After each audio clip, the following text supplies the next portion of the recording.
ഇത്തവണ ഓണത്തിന് നമ്മൾ പ്രതീക്ഷിച്ചതും കാത്തിരുന്നതും 3 താരങ്ങളുടെ വ്യത്യസ്തമായ സിനിമയെ സമീപിക്കുന്ന 3 സംവിധായകരുടെ സിനിമകളുടെ ക്ലാഷ് റിലീസിനാണ്. ഓഗസ്റ്റ് 20-ന് ദുൽഖർ സൽമാൻ നഹാസിതായ ചിത്രം ഐ ആം ഗെയിമും പൃഥ്വിരാജ് വൈശാഖ് ചിത്രം ഖലീഫയും നേർക്കുന്നതാണ്. രണ്ടും ആക്ഷൻ ത്രില്ലർ സിനിമകൾ. തൊട്ടടുത്ത ദിവസം ഓഗസ്റ്റ് 21-ന് ഗിരീഷ് ഏടി നിവിൻ പോളി ചിത്രം ബെത്ലഹേം കുടുംബ യൂണിറ്റ് കൂടിയെത്തുമ്പോൾ ഓണം കളറാകുമെന്ന പ്രതീക്ഷയിലായിരുന്നു സിനിമാ പ്രേമികൾ.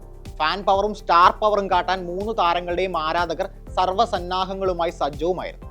ഓണം കളറാകുമെന്ന കാര്യത്തിൽ ഇപ്പോഴും സംശയമൊന്നുമില്ല. പക്ഷേ അപ്രതീക്ഷിതമായി ഈ ഓണം റേസിൽ നിന്ന് ദുൽഖർ ചിത്രം ഐ ആം ഗെയിം പിന്മാറി. റിലീസ് മറ്റൊരു തീയതിയിലേക്ക് മാറ്റി.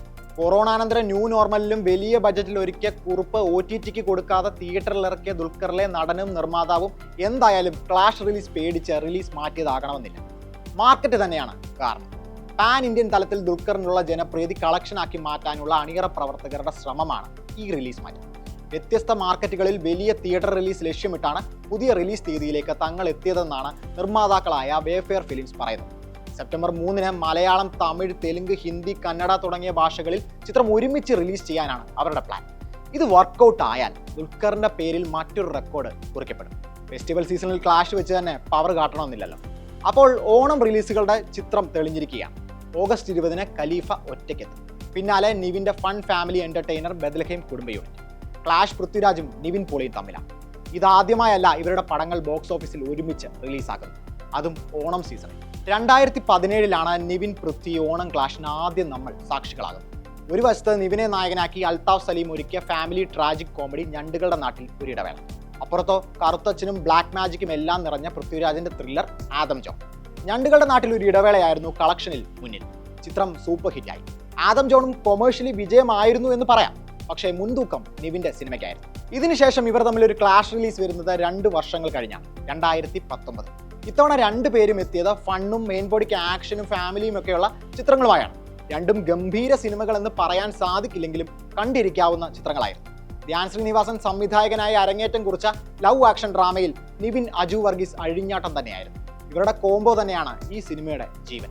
പിന്നെ ലേഡി സൂപ്പർ സ്റ്റാർ നയൻതാരയുടെ പ്രസൻസും ഷാൻ റഹ്മാന്റെ ചാർട്ട് ബസ്റ്റർ പാട്ടുകളും. അതേസമയം പൃഥ്വിരാജ് എത്തിയതും ഒരു നവാഗത സംവിധായകന്റെ പടവുമായാണ്. നടൻ കലാഭവൻ ഷാജോൺ സംവിധാനം ചെയ്ത ആദ്യ ചിത്രം ബ്രദേഴ്സ് ഡേ. ശരാശരി നിലവാരം പുലർത്തിയ ഈ 2 ചിത്രങ്ങളും പരസ്പരം ഏറ്റുമുട്ടിയപ്പോൾ വിജയം നിവിനൊപ്പമായിരുന്നു. 50 കോടിക്ക് മുകളിലായിരുന്നു ലവ് ആക്ഷൻ ഡ്രാമയുടെ ആഗോള ഗ്രോസ്. പടം ബ്ലോക്ക് ബസ്റ്റർ. 100 കോമഡിയിൽ ഒരു 20-25 എണ്ണം ബൗണ്ടറി കടത്തിയാണ് നിവിൻ അജു കോംബോ ധ്യാൻ ശ്രീനിവാസൻ പടത്തെ 50 കോടി ക്ലബിൽ എത്തിച്ചത്. ഇപ്പോഴത്തെ 2026-ൽ വീണ്ടും ഒരു നിവിൻ പോളി പൃഥ്വിരാജ് ഓണം ക്ലാഷ്.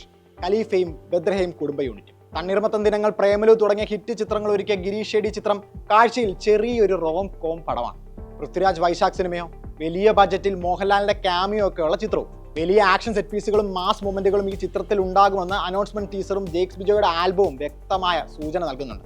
പക്ഷേ ഗിരീഷ് ഏടിയെ അണ്ടർ എസ്റ്റിമേറ്റ് ചെയ്യരുത്.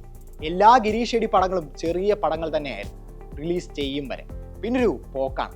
അതിനൊരു കാരണം പുതിയ തലമുറയുമായി കണക്ട് ചെയ്യാനുള്ള, അവർക്ക് ബോധിക്കുന്ന തരത്തിൽ സുഹൃത്ത് വലയങ്ങളിലേക്ക് കടമെടുക്കാൻ പറ്റുന്ന തമാശകൾ ഒരുക്കാൻ സാധിക്കുന്നതുകൊണ്ടാണ്.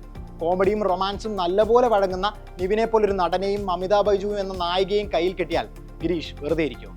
എന്തായാലും നിവിൻ പൃഥ്വിരാജ് ബോക്സ് ഓഫീസ് ക്ലാഷിന് ഒരു ദിവസത്തെ ഗ്യാപ്പുണ്ട്. നമുക്ക് ആദ്യം മാമ്പറക്കൽ അഹമ്മദ് അലിയുടെയും കൊച്ചുമകൻ ആമിർ അലിയുടെയും ഫൈറ്റ് കാണും.